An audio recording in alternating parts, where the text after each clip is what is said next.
Selfie di mana ya tadi ya? Selfie udah pulang. Kabel udara yang berada di samping pos polisi di Jalan Waduk Pluit, Penjaringan, Jakarta Utara terbakar pada Minggu malam. Terbakarnya kabel udara ini diduga karena hubungan pendek arus listrik. 3 unit mobil damkar dikerahkan ke lokasi untuk meminimalisir terjadinya perambatan. Imbas kebakaran menyebabkan pos polisi dan puluhan rumah di wilayah RW 5, Kelurahan Penjaringan, Jakarta Utara mengalami pemadaman listrik sementara.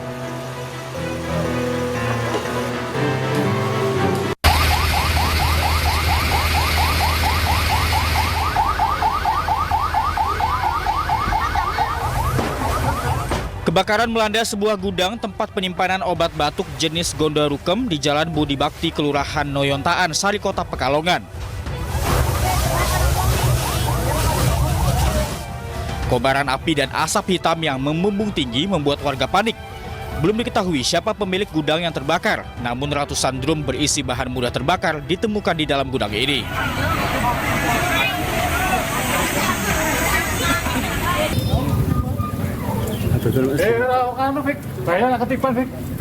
Kebakaran juga melanda sebuah waterboom yang mangkrak di Desa Wangunrejo, Kecamatan Margorejo, Pati, Jawa Tengah. Api diduga berasal dari sisa pembakaran sampah di sekitarnya. Banyaknya rumput kering dan material yang mudah terbakar membuat api cepat membesar. 2 unit mobil pemadam kebakaran diterjunkan untuk memadamkan api. Api akhirnya berhasil dijinakkan setelah petugas dibantu warga berjibaku selama 2 jam. Tim Liputan iNews melaporkan.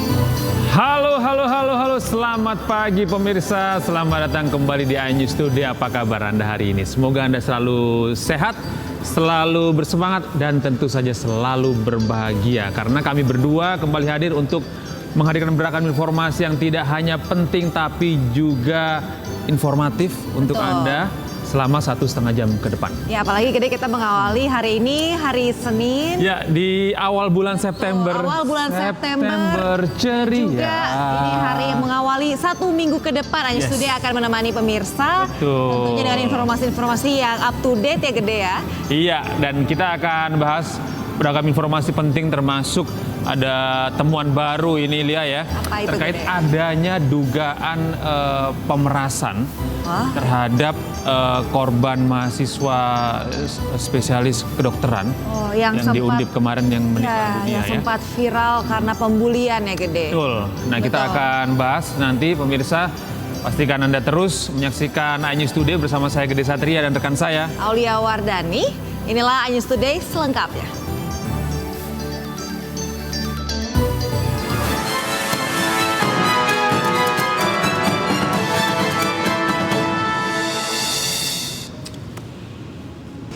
Nah, pemirsa, ini ada sebuah video viral ini merekam mobil minibus dengan nomor plat Lemhanas digunakan untuk ajang diesel war di halaman Stadion Kanjuruhan. Ya, pemirsa, ini polisi menangkap pengendara dan juga pemilik mobil yang menyalahgunakan plat nomor milik Lemhanas tersebut.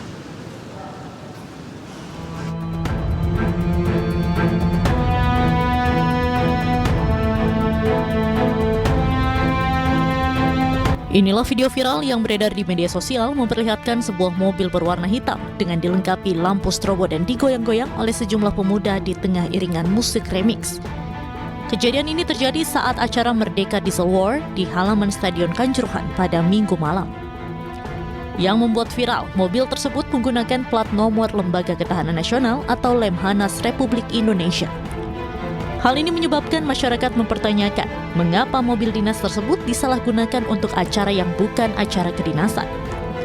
Usai viral di media sosial, polisi kemudian bergerak mengamankan pemilik dan pengendara mobil tersebut.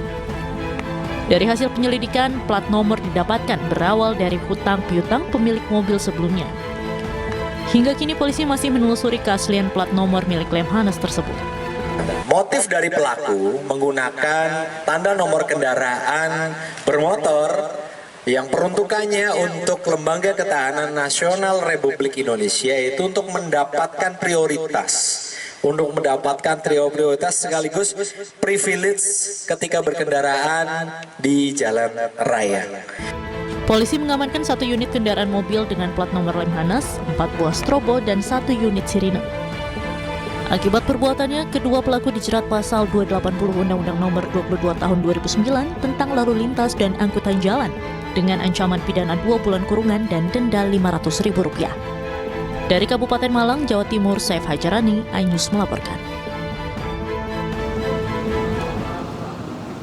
Selanjutnya pemirsa, ini ada informasi seseorang yang mengaku debt collector.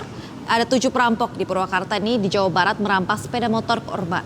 Iya, polisi lalu meringkus 5 dari 7 pelaku, sedangkan 2 pelaku lainnya berhasil kabur.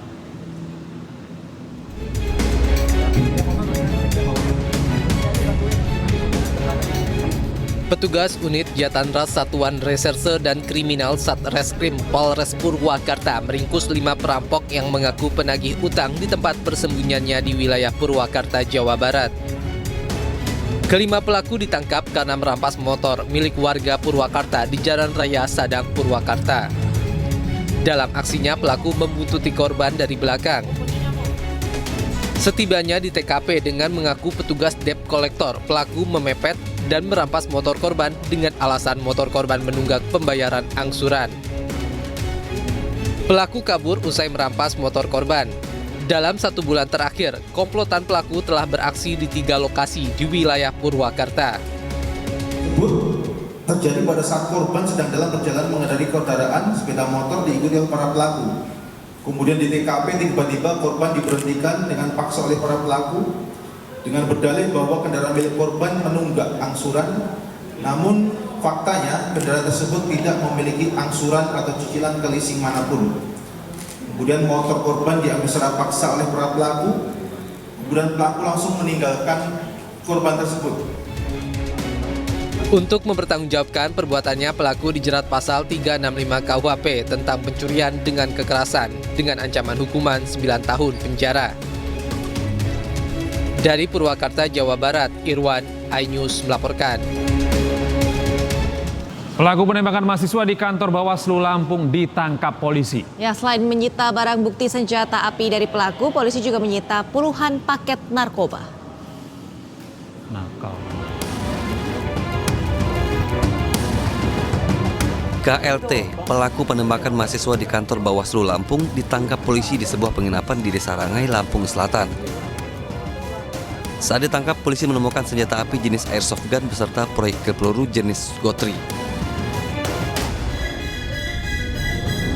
Selain itu, polisi juga menemukan ganja kering dan paket besar sabu. Pelaku kemudian diamankan ke Mapolsek Sukarame untuk menjalani pemeriksaan lebih lanjut. Sebelumnya, pelaku menembak korban Sandi Polanda dari kamar hotel tempatnya menginap dengan pacarnya yang berjarak tidak jauh dari kantor Bawaslu pada Rabu lalu. Aksi penembakan dilatar belakangi cemburu karena korban dianggap sering menggoda pacar pelaku.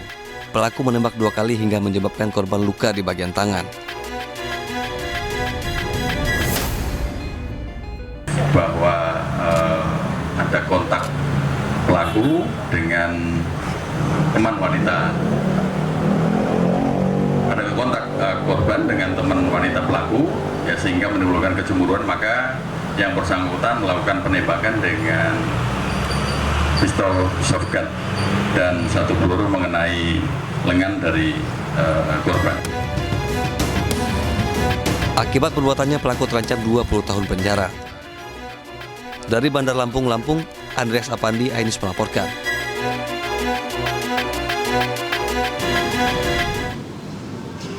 Pemirsa, viral di media sosial, tenaga kerja Indonesia atau TKI di Jepang membuat geng di Osaka yang meresahkan warga. Iya, atas aksi tersebut pemirsa, pemerintah Indonesia segera melakukan penelusuran. Terlihat dalam video sejumlah TKI berkumpul di pinggir jalan kota hingga berkeliling di sepanjang jalan kota Osaka, Jepang. Mereka nampak seragam menggunakan baju berwarna hitam-hitam. Bahkan beberapa di antara mereka membentangkan bendera kelompoknya. Aksi ini dilihat oleh para pejalan kaki yang merupakan warga Jepang asli. Dalam unggahan lain, nampak salah satu dari oknum geng membawa senjata tajam jenis celurit. Pria ini menggunakan sweater dan masker hitam untuk menutupi identitasnya. Kelompok ini sudah meresahkan warga Jepang. Pemerintah Indonesia melalui Kementerian Luar Negeri segera melakukan penelusuran dan menegaskan bahwa setiap WNI di luar negeri harus mematuhi tata tertib dan norma yang berlaku di negara setempat.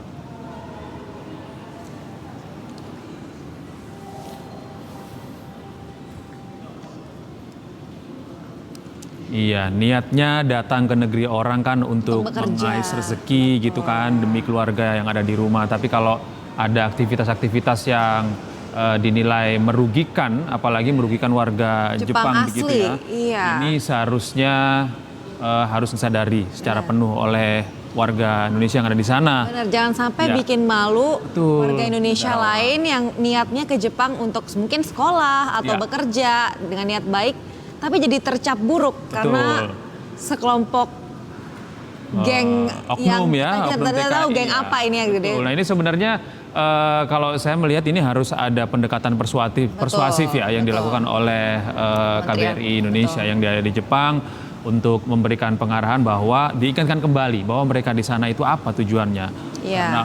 Karena ini seperti pepatah jangan sampai ada nilas titik rusak susu sebelanga. Dan kita berharap ini akan segera ada tindak lanjut untuk kasus yang satu pastinya ini. meresahkan dengan bawa-bawa senjata tajam kayak gitu. Iya. Budaya-budaya tawurannya jangan dibawa ke negeri orang ya gede ya. Betul, jangan dibawa ke negeri orang, tinggalkanlah di Indonesia.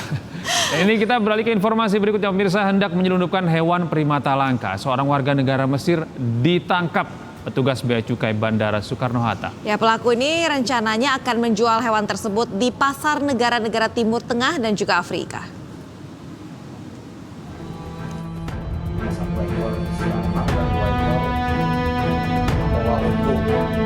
Petugas Bea dan Cukai Soekarno-Hatta, Tangerang, Banten berhasil mengamankan 3 ekor satwa langka primata dari barang bawaan seorang warga negara asing asal Mesir berinisial GME berusia 36 tahun.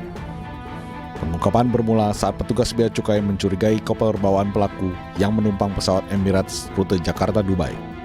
Setelah dilakukan pemeriksaan, petugas menemukan hewan asli Sumatera berupa 1 ekor owa siamang dan 2 ekor owa ungko yang disembunyikan di dalam kardus dan sangkar bambu, disamarkan dengan makanan dan pakaian.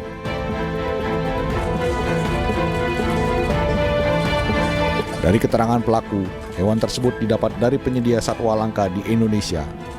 Rencananya, kesemua hewan tersebut akan diperdagangkan di Dubai, Emirat Arab. GMA, warga negara dari Mesir, ini sudah kita tetapkan sebagai tersangka dan kita angkat atau kita naikkan statusnya menjadi penyidikan. Petugas menitip perawatkan ketiga hewan tersebut ke Balai Konservasi Sumber Daya Alam Jakarta. Sementara pelaku dijerat Undang-Undang tentang karantina hewan, ikan, dan tumbuhan dengan hukuman pidana penjara selama 3 tahun dan denda 3 miliar rupiah. Dari Tangerang, Banten, Hasnugara, iNews melaporkan.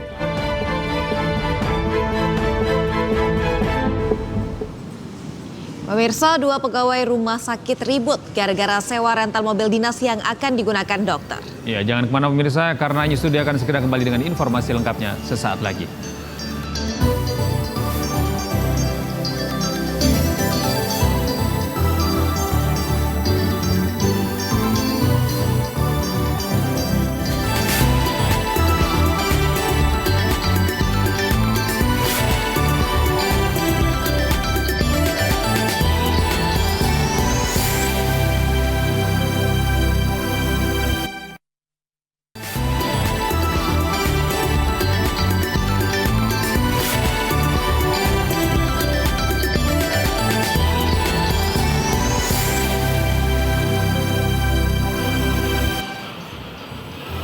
Terima kasih Anda masih bersama kami di iNews Today langsung dari iNews Center Jakarta. Pemirsa, ini kalau ngomongin soal lahan pekerjaan dan rezeki itu bisa jadi memicu pertengkaran. Isu sensitif ya. Betul, seperti yang satu ini pemirsa, perkelahian dua pegawai rumah sakit di kota Gorontalo menjadi viral di media sosial. Ya, keributan hanya gara-gara sewa rental mobil dinas yang akan digunakan dokter.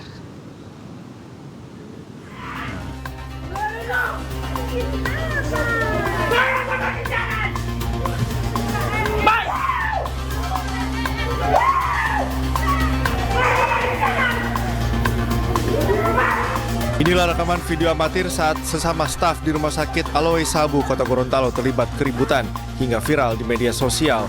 Seorang staf rumah sakit yang emosi sambil berteriak menuju ke dalam gedung tata usaha. Sementara itu staf lainnya terbaring di lantai dan dicoba ditenangkan pegawai lainnya yang ada di gedung tata usaha. Diduga dipicu kesalahpahaman dua orang pegawai terkait persoalan sewa rental mobil dinas untuk digunakan dokter rumah sakit.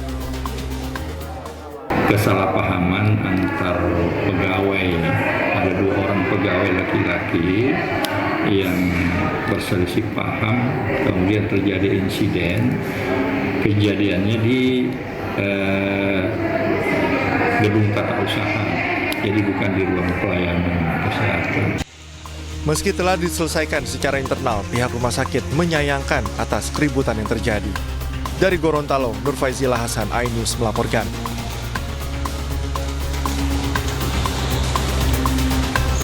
Sementara itu pemirsa, seorang wanita parubaya di kota Makassar, Sulawesi Selatan menjadi korban penjamretan. Ya, aksi penjamretan terekam kamera pengawas hingga viral di media sosial.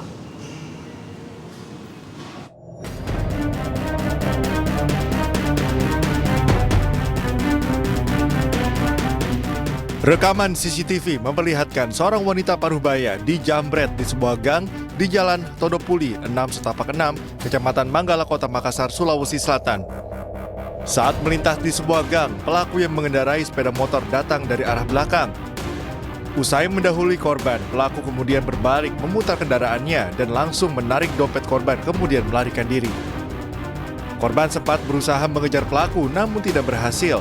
Situasi gang yang sepi membuat pelaku dengan leluasa kabur. Akibat peristiwa ini, korban kehilangan uang ratusan ribu rupiah dan sebuah ponsel yang disimpan di dalam dompet. Kami tuh jarang-jarang nih, kaget juga itu langsung aja. Langsung saya ambil tuh tidak baik orangnya. Kini kasus telah diselidiki pihak kepolisian. Korban pun berharap agar pelaku bisa segera ditangkap. Dari Makassar, Sulawesi Selatan, Yoel Yusfin, iNews melaporkan. Ya, pemirsa, dunia pendidikan perguruan tinggi di Palembang, Sumatera Selatan kembali tercoreng. Salah satu oknum pegawai Universitas Negeri di Palembang melakukan pelecehan seksual terhadap mahasiswa barunya.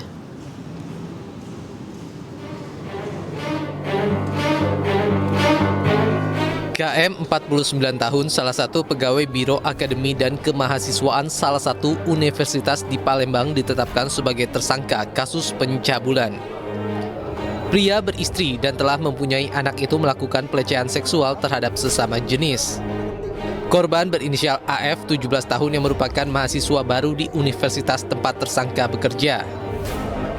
Kejadian berawal saat tersangka berkenalan dengan korban sebagai mahasiswa baru di grup media sosial kemahasiswaan.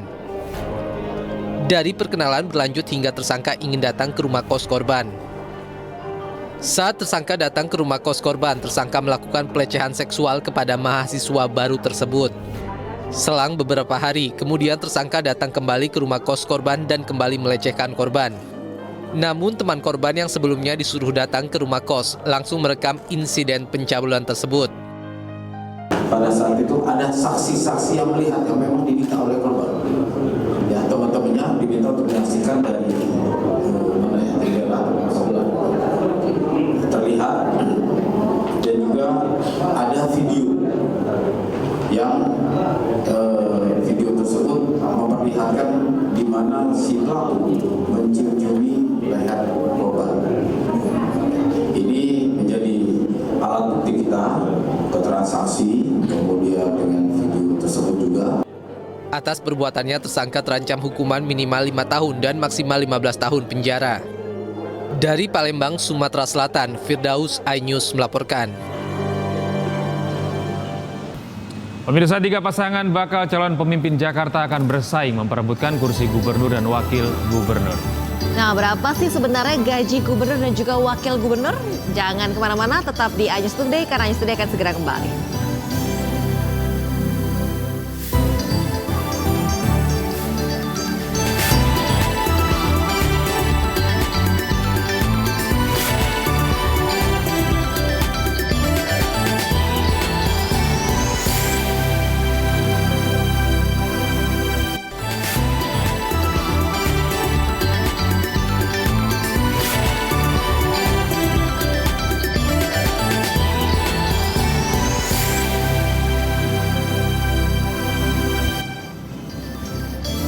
Terima kasih Anda masih di iNews Today langsung dari iNews Center Jakarta. Dan pemirsa, selain mendapat jabatan, jika memenangi pilkada, gubernur dan juga wakil gubernur Jakarta nantinya berhak mendapat gaji pokok, tunjangan jabatan dan juga biaya operasional yang cukup fantastis. Wow, berapa ini ya kira-kira nilainya? Dan berikut pemirsa kita simak informasinya.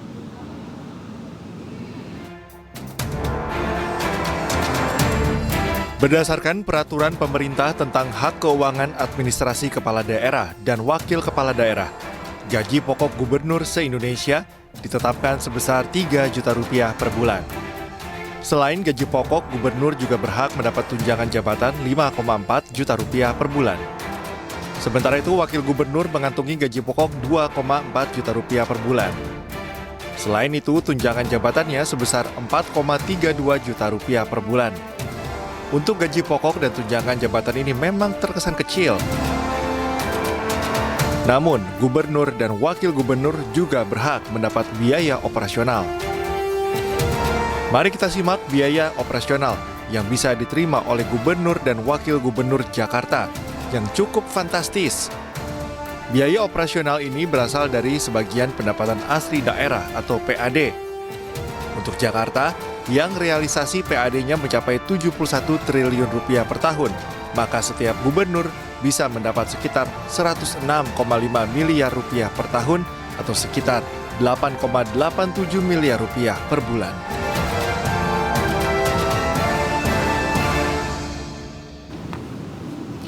Pasangan calon kepala daerah Jakarta mengisi akhir pekan kemarin dengan rangkaian aktivitas. Seperti pasangan Dharma Kun yang melaksanakan pemeriksaan kesehatan dan juga Ridwan Kamil yang mengunjungi makam Mbah Priyo.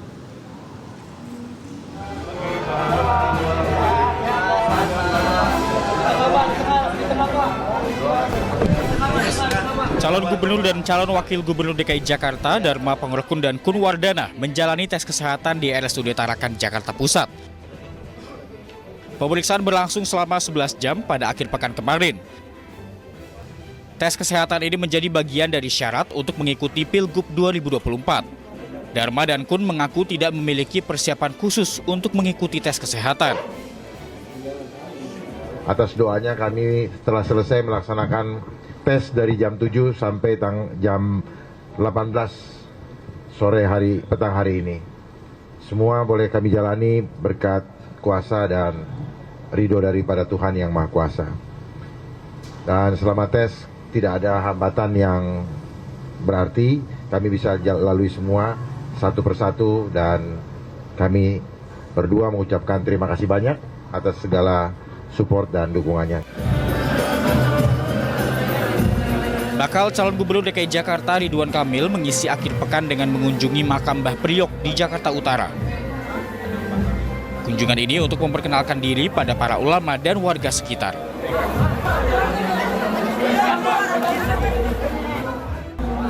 Perjalanan berkenalan dengan warga dengan baik.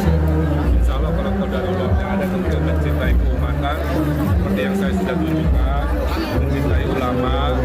Apalagi saya juga berharap mudah-mudahan perkenalan diterima dengan baik. Pada pemilihan kepala daerah Jakarta kali ini, 3 pasangan bakal calon gubernur dan bakal calon wakil gubernur maju memperebutkan kursi Jakarta 1. Penetapan paslon akan dilaksanakan pada Minggu 22 September 2024 mendatang.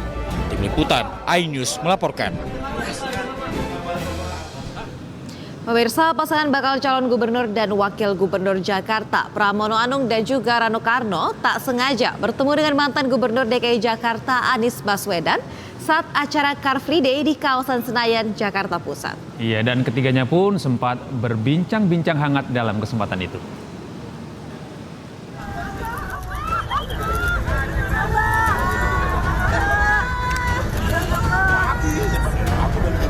Inilah momen pertemuan tak disengaja antara mantan Gubernur Jakarta Anies Baswedan dengan pasangan bakal calon gubernur dan wakil gubernur Jakarta Pramono Anung dan Rano Karno di tengah acara Car Free Day di kawasan Senayan, Jakarta Pusat Minggu pagi. Dalam momen pertemuan ini, Anies, Pramono, Rano berbincang dengan hangat meski tak terlalu lama. Usai bercengkrama, Anies dan Pramono Rano lalu berfoto bersama dan saling berpamitan untuk melanjutkan agendanya masing-masing. Nah, untuk itu kita nanya nanti sama Mas Anies, Mas, ini Persija mau dibawa kemana? JIS bagaimana? Setelah ini bagaimana? Begitu juga nanti ketemu Pak Heru. Pak Heru, yang besar bagaimana ini sekarang? Menghadapi iklim, climate change, sekarang udah mulai masuk cacar monyet, antisipasinya seperti apa? Misalnya seperti itu, gitu. Sebelumnya Anies Baswedan dan Rano Karno digadang-gadang akan berpasangan di kontestasi Pilkada Jakarta 2024. Keduanya pun telah bertemu di kantor DPP PDI Perjuangan Jakarta. Namun ternyata PDI Perjuangan justru mengusung Pramono Anung berpasangan dengan Rano Karno di Pilkada Jakarta. Tanpa acara deklarasi dukungan, keduanya langsung mendaftarkan diri sebagai pasangan calon di KPUD Jakarta pada Rabu 28 Agustus lalu. Tim Liputan iNews melaporkan. Bakal calon wakil gubernur Jakarta Suswono mengungkapkan alasan dirinya maju dan mendampingi Ridwan Kamil dalam kontestasi Pilkada 2024. Ya, Suswono menyebut pencalonan dirinya sebagai bakal calon wakil gubernur ini merupakan syarat yang diminta oleh Ridwan Kamil untuk maju dalam Pilgub Jakarta. Ceritanya pilih mana, Jakarta atau Jawa Barat? Pasti kalau boleh memilih dia pasti akan mengatakan memilih Jawa Barat. Ya, karena sudah lebih pasti menangnya, gitu ya. Tapi karena ini tugas, ya, beliau ditugaskan harus ke Jakarta. Cuma waktu itu dia minta syarat. Saya boleh ke Jakarta asal syarat wakilnya dari PKS. Nah, itulah yang menjadikan akhirnya jadilah saya yang ditugaskan. Ya. Pemirsa, Ketua DPD PDIP Jawa Barat, Ono Surono, menyebut ada sejumlah pihak yang berusaha menghalangi majunya Anies Baswedan di Pilkada. Ya, isu tersebut dibantah oleh pihak istana yang menyebut urusan parpol jangan dikaitkan dengan presiden. Batalnya Anies maju di kontestasi Pilkada Jawa Barat menimbulkan sejumlah pertanyaan. Isu adanya pihak yang ingin menghalangi majunya Anies pun beredar di masyarakat. Tudingan adanya pihak yang menjegal Anies diungkapkan Ketua DPD PDI Perjuangan Jawa Barat Ono Surono. Dalam konferensi persnya, Ketua DPD PDI Perjuangan Jawa Barat ini menyebut ada sejumlah pihak yang tak setuju Anies maju di Pilgub Jawa Barat. Kami di Jawa Barat tentunya sangat mempunyai keinginan Pak Anies diusung di Jawa Barat setelah beliau tidak jadi diusung di DKI. Ya, kami tidak tahu secara persis proses yang dilakukan oleh DPR Partai dan Ibu Ketua Umum. Tapi kami menilai bahwa yang sudah mengerucut pada akhirnya bubar itu karena ada tangan-tangan dari luar yang tidak menghendaki Pak Anies diusung di Jawa Barat. Siapa Pak? Ya, Mulyono dan geng. Mulyono. Namun isu penjegalan Anies di Pilkada Jawa Barat ini dibantah oleh pihak istana. Bantahan ini disampaikan Koordinator Staf Sus Presiden Ari Dwi Payana yang menyebut pencalonan kepala daerah sepenuhnya urusan parpol. Ari juga menegaskan bahwa setiap partai memiliki kedaulatan untuk menentukan pencalonan. Pihaknya juga meminta jangan selalu mengait-ngaitkan putusan internal partai dengan presiden. Di Pilgub Jawa Barat, PDI Perjuangan akhirnya mengusung pasangan JJ Wiradinata dan Ronald Sunandar Supraja. Keduanya pun baru selesai mendaftar di detik-detik terakhir penutupan pada Kamis malam 29 Agustus 2024. Saat pendaftaran, keduanya hadir secara online. Tim Liputan iNews melaporkan. Sementara itu pemirsa, Presiden Joko Widodo angkat bicara terkait Anies Baswedan yang batal maju di Pilkada 2024. Ya, Presiden Jokowi ini menyebut pencalonan kepala daerah merupakan hak partai politik. Ada tudingan bahwa Bapak itu Pak Anies itu tidak bisa maju di Pilkada DKI sama Jawa, dan Bapak dipilih sebagai salah satu yang... Oh, saya itu kan ditudang-tudingan banyak banget, nggak masalah itu saja, dituding mencegat, dituding menghambat, dituding... Ya tapi kan memang itu urusan partai politik. Mau mencalonkan dan tidak mencalonkan itu urusan koalisi, urusan partai politik, ada mekanisme, ada proses di situ. Saya bukan ketua partai, saya juga bukan pemilik partai, supaya tahu semuanya. Sementara itu pemirsa, setelah batal mengikuti kontestasi Pilkada 2024, Anies Baswedan mengungkap tidak ingin masuk ke dalam partai politik yang ada saat ini. Anies bahkan berencana membuat partai baru jika semangat gerakan perubahan dirasa semakin besar. Nah gini, kalau masuk partai, pertanyaannya, partai mana yang sekarang tidak tersandra oleh kekuasaan? Nah, jangankan dimasuki, mencalonkan saja terancam. Agak berisiko juga bagi yang mengusulkan. Jadi ini adalah sebuah kenyataan nih. Jadi kita lihat aja ke depannya. Apakah lalu akan buat partai politik baru? Gini, bila untuk mengumpulkan semua semangat perubahan yang sekarang makin hari makin terasa besar, dan itu menjadi sebuah kekuatan, diperlukan menjadi gerakan, maka membangun ormas atau membangun partai baru, mungkin itu jalan yang akan kami tempuh. Kita lihat sama-sama ke depan. Semoga tidak terlalu lama lagi kita bisa mewujudkan langkah-langkah konkret untuk bisa mewadahi gerakan yang sekarang ini makin hari makin membesar. Ya pemirsa, berikut kami tampilkan daftar sejumlah nama publik figur atau artis yang maju dalam Pilkada 2024.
Ya, itu tadi beberapa deretan selebriti, ya, aktor dan aktris yang mencoba peruntungannya di dunia politik untuk menjadi calon kepala daerah. Tapi di antara mereka ada beberapa yang memang sudah berpolitik, seperti mungkin Mbak Kade, ya kan. Tapi ada juga yang benar-benar tiba-tiba saja, seperti contohnya sang gladiator yang kita juga kaget, tiba-tiba berpolitik, ya kan. Ya, sekarang pilihannya ada di tangan Anda. Apakah Anda memilih karena memang keterkenalan mereka sebagai sosok artis atau selebritis, atau memang dilihat dari kemampuannya dan kemampuannya dalam sebagai leader, ya. Betul, karena memang kita nggak bisa pungkiri juga kalau kita terkenal, elektabilitas kita juga mungkin akan mudah untuk naik atau tinggi gitu. Dan pemirsa, iNews Today masih akan kembali dengan informasi Kementerian Kesehatan menemukan unsur pemalakan hingga 40 juta rupiah terkait kasus kematian pendidikan dokter spesialis di Semarang, Jawa Tengah. Ya, jangan kemana-mana pemirsa, iNews Today akan segera kembali.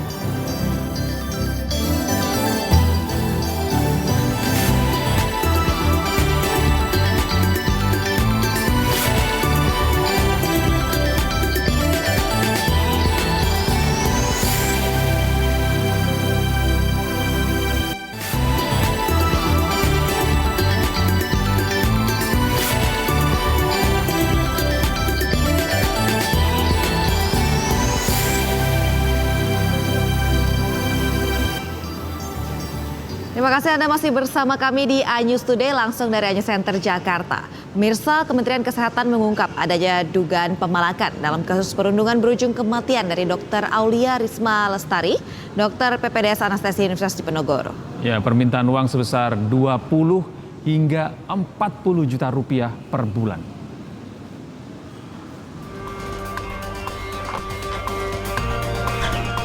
Kementerian Kesehatan menemukan adanya dugaan permintaan uang di luar biaya pendidikan resmi yang dilakukan oleh oknum senior kepada Dr. Aulia Risma, dokter PPDS yang meninggal dunia karena perundungan. Permintaan uang berkisar 20 hingga 40 juta rupiah per bulan. Juru bicara Kemenkes Muhammad Syahril mengatakan permintaan ini berlangsung sejak almarhumah Dr. Aulia Risma masih di semester 1 atau sekitar Juli hingga November 2022. Kemenkes juga mencatat Dr. Risma ditunjuk sebagai bendahara angkatan yang bertugas menerima pungutan dari teman seangkatannya. Dr. Risma juga ditugaskan untuk menyalurkan uang itu untuk keperluan non-akademik, seperti membiayai penulis lepas untuk naskah akademik senior, menggaji OB, dan berbagai kebutuhan senior lainnya. Sebelumnya, Yan Wisnu, Dekan Fakultas Kedokteran Undip, diberhentikan sementara dari posisinya sebagai dokter spesialis onkologi di RSUP Dr. Karyadi. Dr. Aulia Risma Lestari ditemukan meninggal dunia di kamar kosnya diduga akibat bunuh diri. Mahasiswi Fakultas Kedokteran Undip yang tengah mengikuti pendidikan dokter spesialis di RSUP Dr. Karyadi itu sempat menulis keluh kesahnya di jurnal harian dan sempat mengirimkan pesan suara kepada ayahnya. Dari Semarang, Jawa Tengah, Kristiadi, iNews melaporkan. Pemirsa, usai Kementerian Kesehatan melakukan investigasi internal untuk mengevaluasi program studi PPDS Anestesi Undip pada 14 Agustus lalu, kali ini aktivitas uji klinis Dr. Yan Wisnu Prajoko, Dekan Fakultas Kedokteran Undip, dihentikan sementara. Ya, hal ini menyusul kasus kematian seorang mahasiswi PPDS Anestesi Undip yang ditemukan tewas di kamar kosnya beberapa waktu lalu.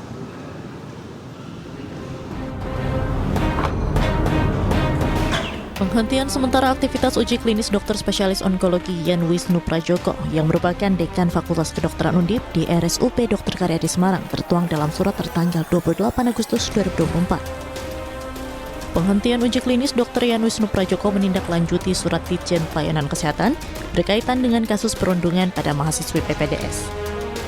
Penghentian itu dilakukan untuk menghindari konflik kepentingan. Sementara Dr. Yan Wisnu Prajoko beberapa waktu lalu menyampaikan dirinya akan terbuka untuk proses investigasi dan menindak tegas siapa saja yang melakukan tindakan perundungan. Yan juga mengatakan pihaknya telah membentuk Satuan Tugas Pencegahan dan Penanganan Aksi Perundungan dan Kekerasan Seksual untuk menciptakan sistem pendidikan yang aman dan nyaman. Jadi kami tidak akan membiarkan pelanggaran kemanusiaan itu terjadi di dalam institusi pendidikan kami. Kami terbuka untuk investigasi, tidak akan menutupi, dan bila ada kesalahan dari sivitas kami pun akan menindak dengan keras. Jadi Bapak Ibu, kami FK Undip berkomitmen yang sama untuk menyelenggarakan pendidikan kedokteran dan kedokteran spesialis yang bersih, yang unggul, bermartabat, melindungi anak didik. Sebelumnya, Dr. Aulia Risma Lestari ditemukan meninggal dunia di kamar kosnya diduga akibat bunuh diri. Mahasiswi Fakultas Kedokteran Undip yang tengah mengikuti pendidikan dokter spesialis di RSUP Dr. Karyadi itu sempat menulis keluh kesahnya di jurnal harian dan sempat mengirimkan pesan suara kepada ayahnya. Diduga tidak sanggup menerima kenyataan bahwa anaknya dirundung hingga meninggal, ayah Dr. Aulia, Muhammad Fakhuri, meninggal dunia. Ayah Dr. Aulia meninggal di RSCM Jakarta pada 27 Agustus 2024. Sebelumnya kondisi kesehatan Muhammad Fakhuri kian menurun pasca anaknya dimakamkan pada tanggal 13 Agustus lalu. Dari Semarang, Jawa Tengah, Kristadi, iNews melaporkan.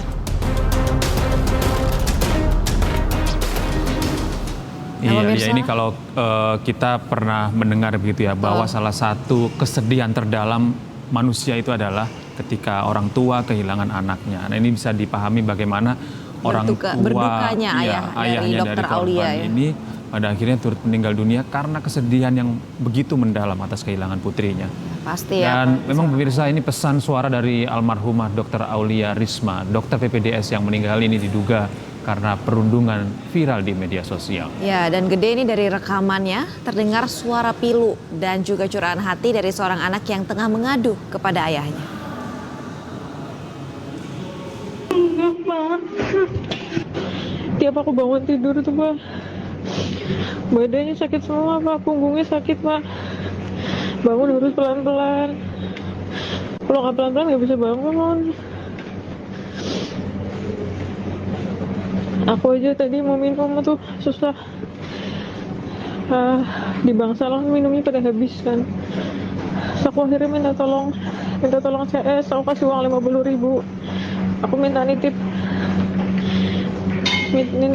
minum buat dia beliin minum. Karena kan aku nggak boleh ke minimarket, nggak boleh ke kantin sama sekali toh. Viral pesan suara almarhumah Dr. Aulia Risma Lestari, korban dugaan perundungan PPDS di Fakultas Kedokteran Universitas Diponegoro, Semarang, Jawa Tengah, tersebar di media sosial. Pilu, pesan suara Dr. Aulia menuturkan bahwa kondisi fisiknya sedang tidak baik-baik saja. Tak hanya kondisi fisik, Dr. Aulia juga meragu melanjutkan program pendidikan dokter spesialis anestesi di Rumah Sakit Karyadi. Bener-bener ya, Pak, di sini tuh programnya panjang-panjang. Takut aja temennya aku yang di UN di situ. Kayak 24 jam, Pak. Aku nggak tahu apa bisa apa enggak, Pak. Diduga tidak sanggup menerima kenyataan bahwa anaknya dirundung hingga meninggal, ayah Dr. Aulia, Muhammad Fakhuri, meninggal dunia. Miris, ayah mana yang tega mendengarkan pesan suara dari anak perempuannya merintih kesakitan.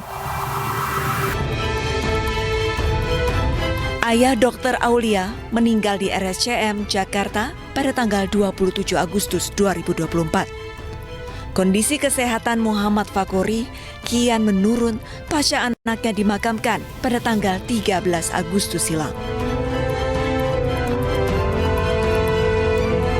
Kasus kematian Dr. Aulia hingga saat ini masih didalami polisi. Saat olah TKP, polisi menemukan sejumlah obat-obatan dan buku harian korban yang berisikan keluhan karena mendapat tekanan dari para seniornya. Dr. Aulia Risma Lestari ditemukan meninggal di indekosnya pada tanggal 12 Agustus 2024. Polisi saat ini masih berkoordinasi dengan Undip Semarang dan RSUP Dr. Karyadi untuk menyelidiki kasus ini. Sementara pihak Undip Semarang membantah penyebab kematian korban akibat perundungan. Hasil investigasi internal kami bahwa itu tidak benar. Ya, jadi bukan dari perundungan. Selain investigasi dari Undip, Menteri Kesehatan Budi Gunadi Sadikin menyampaikan saat ini Kementerian Kesehatan tengah mengerahkan tim investigasi guna mencari tahu penyebab kematian Dr. Aulia. Hasil investigasinya pun tidak diumumkan karena akan langsung diberikan ke pihak kepolisian sebagai bahan penyidikan. Tim Liputan, iNews melaporkan. Mirsa, rangkaian penyambutan hingga pengamanan dilakukan untuk menyambut kedatangan pemimpin tertinggi Gereja Katolik Dunia, Paus Fransiskus. iNews Studio akan segera kembali dengan informasi lengkapnya sesaat lagi.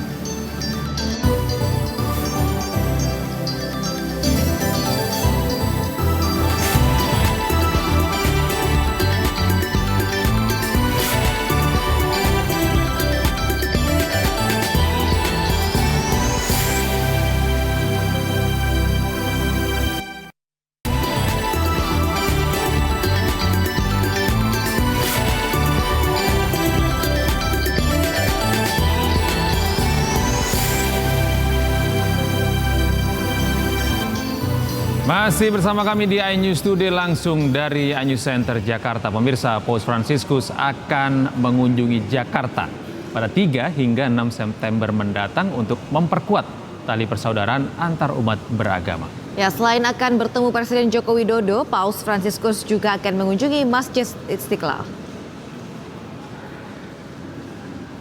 Selama 4 hari berada di Jakarta, pemimpin tertinggi umat Katolik dunia, Paus Fransiskus akan menjalani sejumlah pertemuan, salah satunya dengan Presiden Joko Widodo. Paus juga akan melakukan sejumlah kegiatan lain, seperti berkunjung ke Masjid Istiqlal dan Katedral, serta mengadakan misa akbar di Komplek Gelora Bung Karno dan JCC.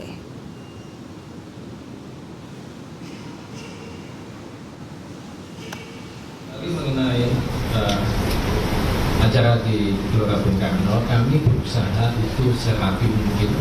Jadi mulai kedatangan peserta atau hadirin atau umat itu mulai jam 12 siang. Sekali lagi pertanyaan ini, pintunya kapan? Jam berapa terakhir pintu? Tapi itu akan ditutup 30 menit sebelum Bapak Paus tiba di Gelora Bung Karno.